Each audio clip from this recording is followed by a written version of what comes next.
Think of this as an intro to Cisco switching at the CCNP level.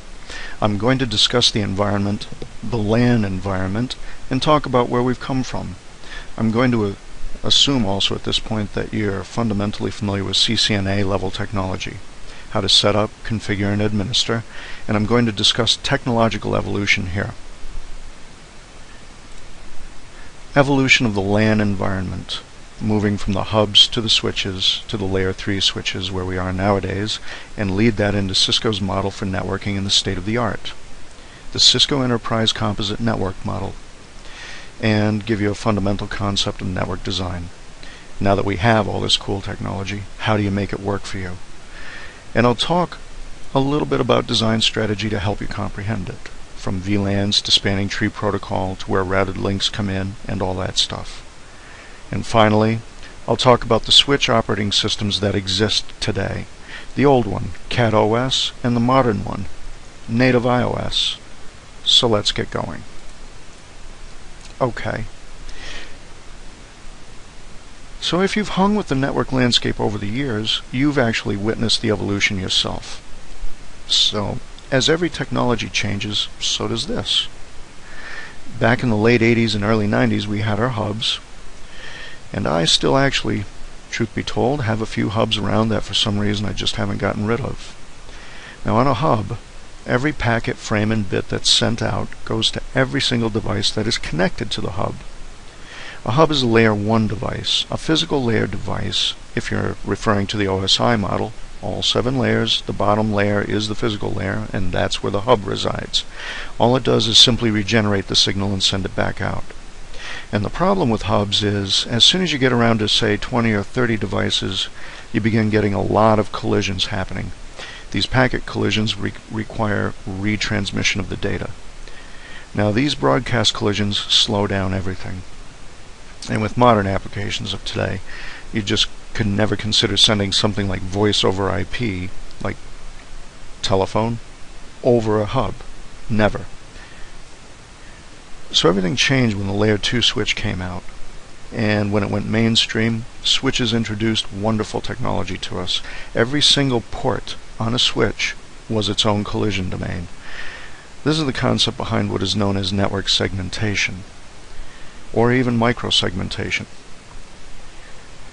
Your traffic only goes to the destination that you're sending it to specifically, unless it's a broadcast, and that is what then became the limiting factor with layer 2 switches.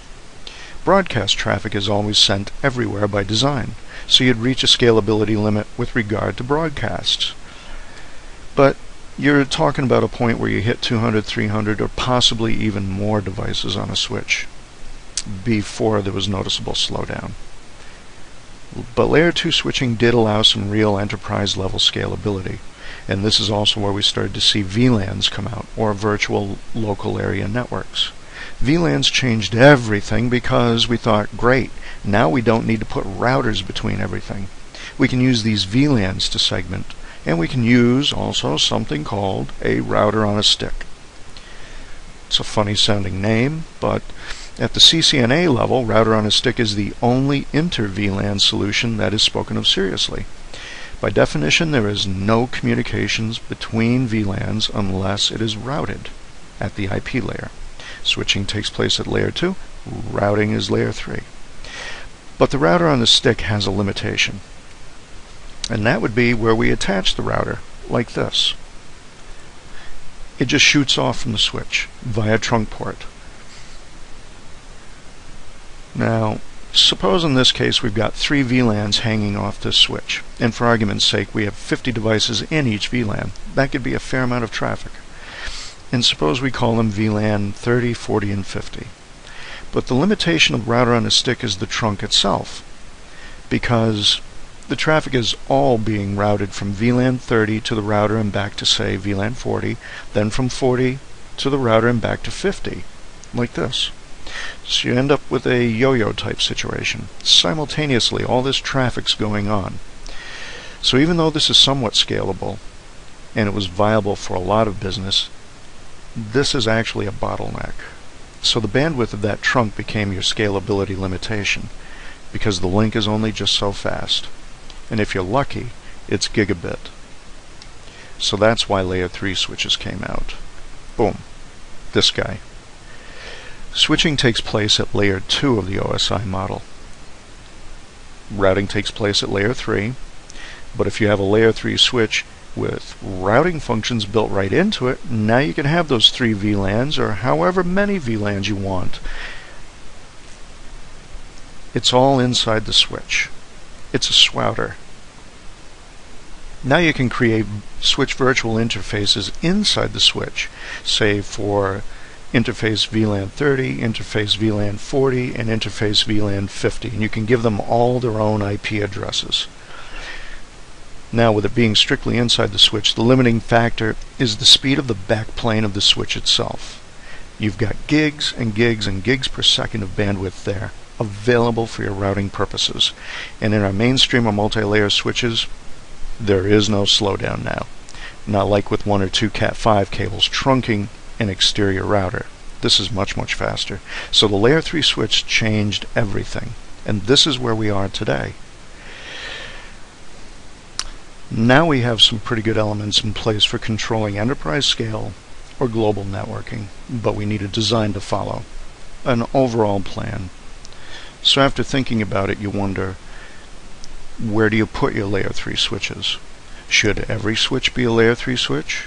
Where do your VLANs go? Do you spread them campus-wide? How does all this work? And that is where Cisco came out with their Enterprise Composite Network Model, or ECN. And before I get into the ECN, I want to answer this general question. What's wrong with just plug-and-play switches? I mean, can't you just take a switch and plug it into another switch? And the answer, truthfully, and I'll be honest with you, most of the time is not much, or only just so far. And when I say most of the time, I'm referring primarily to smaller businesses. This is where the gray area is. Think about it. If you start a company and it's you and just a couple other guys or gals, and you start a company selling pet dust bunnies, say, you get together and you say, let's build a network to track our pet dust bunny sales progress and our customer demographics and all that kind of business stuff. So you and a couple of guys get together and figure all this out and start to install stuff. But you're not going to buy a Cisco 6500 switch of the latest variety, and the truth is you're most likely not going to even go to Cisco at all. Cisco is just simply too expensive. It's high-end. You're going to your local office supply and you'll pick up a little TrendNet or a Belkin or a Linksys or maybe a Netgear device that's an all-in-one router, access point, switch, plug in everything and go to work cheap type of device. But eventually, as your business does start growing and dust bunnies capture the hearts of the world and you go global with this, eventually you're going to start attaching an extra switch to that because you're going to run out of ports, after you've hired a couple hundred employees. So you plug a crossover cable in and then another crossover cable and you start attaching more switches. Kind of like this. So that's my question. What's wrong with this?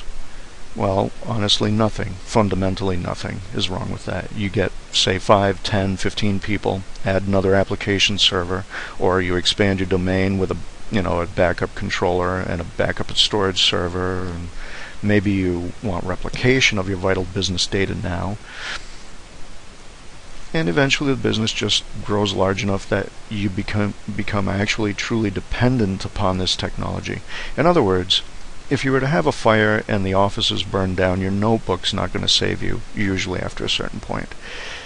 If the network goes down, the business goes down with it. The company stops, profit is lost, and payroll that week is very difficult at best. So another thing you think about is security. You start worrying that security standards for both the network and vital customer data are in place. You start wondering all kinds of things like, is our Wi-Fi a security hazard? What about temporary visitors on our network? Or active viruses or hacking exploits? But these considerations are only usually occurring as you become larger. And truth be told, Cisco doesn't really have a model based on this that they follow. They don't have a model to reach business like this. It's called ad hoc networking. Cisco is an enterprise company, and sure, their equipment can actually be found in small or mid-sized offices, but they actually have a division now that's devoted to this. They acquired it to handle the needs of the special category of the small business. It's Linksys, and it's known as Cisco Small Business by any other name. That's where this model exists. The no standards, patch stuff together and make it work small business model. And if you do want to see Cisco's model for small business, if you were to consult with Cisco and they set you up, they would do this to you. This is Cisco's first level model of small business. You get rid of the switch at the top, make it a layer 3 device, chop off the 2 smaller switches at the end of each leg, and you have at least 2 switches beneath the layer 3 switch. They always start with a layer 3 switch, always. And when you're thinking layer 3 switch, you can also that's equivalent with say $3,000, $4,000, or $5,000. So they're immediately going for companies that can say to themselves, we can do that. They've got a budget where they can throw away a few dollars for a productive reason, of course. Now, if you have plug-and-play switches, here are the things that can go wrong with them. Something like this.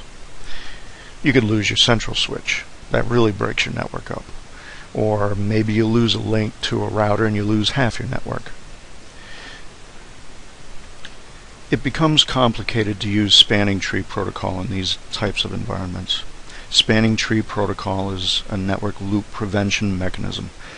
It is very possible that in one of your plug-and-play ad hoc switches, they may not even support spanning tree protocol. This can then allow feedback loops in your switches, leading to crippling broadcast storms, where one broadcast generates a whole bunch of broadcasts, which generates a whole avalanche of broadcasts that crushes your network. In general, there will be an increase in broadcast traffic and multicast traffic. So your bandwidth starts getting eaten up by sporadic gusts of this traffic, which, depending upon what application you're running, can interrupt important actions or applications, if not halt the application entirely.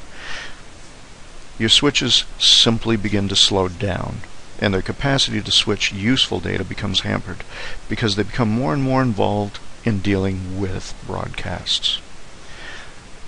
Security is definitely an issue now too. Everything is a flat layer 2 domain.